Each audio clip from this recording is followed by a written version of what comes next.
జయశంకర్ భూపాలపల్లి జిల్లా పలిమేల మండలంలో భూకుంభకోణం వెలుగులోకి వచ్చింది. పేదలైన హరిజన గిరిజనులు గత కొన్ని సంవత్సరాలుగా దున్నుకుంటున్న భూములను డెక్కన్ సిమెంట్ కంపెనీకి రిజిస్ట్రేషన్ చేయడంతో భూకుంభకోణం వెలుగులోకి వచ్చింది. ఈ విషయంపై టీఆర్ఎస్ పార్టీ మంథని మాజీ ఎమ్మెల్యే పుట్టా మధుకర్ మాట్లాడుతూ మంత్రి శ్రీధర్బాబు 50% వాటా కోసమే ఈ పని చేయించాడని ఆరోపించారు. దీంతో రైతులు తమ భూములు తమకే కావాలని గత 450 సంవత్సరాలుగా సాగు చేసుకుంటున్నామని, ఎన్నోసార్లు తహసీల్దార్ కార్యాలయంలో అప్లికేషన్ పెట్టినా తమను భూముల్లో రికార్డుల్లో ఎక్కించలేదని వాపోయారు. మంత్రి శ్రీధర్బాబు సోదరునికి 50% డెక్కన్ కంపెనీ సిమెంట్ కంపెనీలో వాటా కోసమే ఇదంతా చేశారని ఆరోపించడం గమనార్హం. బినామీల పేర్ల మీద ఉన్న భూములు మావి మాకే, బినామీల పేర్ల మీద ఉన్న భూములు మావి మాకే, పలిమల మండలానికి సంబంధించినటువంటి రైతుల భూములు మావి మాకే, పలిమల మండలానికి సంబంధించినటువంటి గరీబోళ్ళ భూములు మావి మాకే.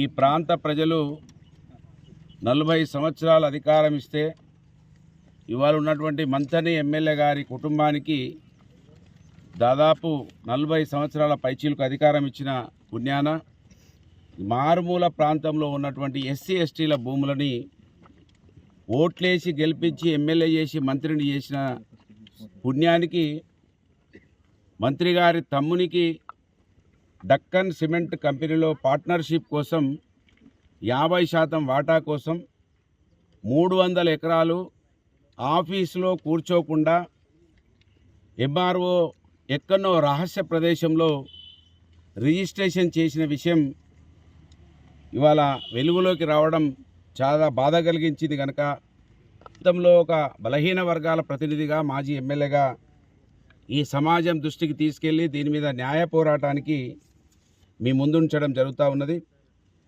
ముందుగా 2008లో డిసెంబర్లో ఒక కమాలుద్దీన్ అనే అతన్ని సృష్టించి, అసలు కమాలుద్దీనే ఇక్కడ ఉన్నటువంటి ఆ బాబు దొరకు ఎలాంటి సంబంధం లేదనేది ఇక్కడ ఉన్నటువంటి రైతులు చెప్తా ఉన్నారు. ఇక్కడ మీరు చూస్తే వనం రామచంద్రరావు గారు, ఈయన కాంగ్రెస్ పార్టీ లీడరు. అక్కడ మంతిని ముత్తారం ఆ రోజు మండలం, అది ఇవాళ రామగిరి మండలం. అసలు ఇక్కడికి ఎందుకు వచ్చిండు, ఆయన ఎందుకు ఉన్నాడో ఇవాళ మంతిని ఎమ్మెల్యే దీని మీద జవాబు చెప్పాలి. అంతేకాకుండా ఇక్కడ సదానందం అని మాజీ జెడ్పీటీసీ గారు, ఆయనది మంతిని ముత్తారం మండలం, ఆయన ఇక్కడ రిజిస్ట్రేషన్ చేసుకున్నాడు. మొత్తం ఇక్కడ మనం చూస్తే టోటల్గా కాంగ్రెస్ పార్టీ లీడర్లు మొత్తం మంది 2008లోనే రిజిస్ట్రేషన్లు చేసుకున్నారు. దాదాపు వాళ్ళే ఒక 30 పైచిలకు కాంగ్రెస్ పార్టీ నాయకులు 2008లో రిజిస్ట్రేషన్ చేసుకొని కాంగ్రెస్ పార్టీ నాయకులకు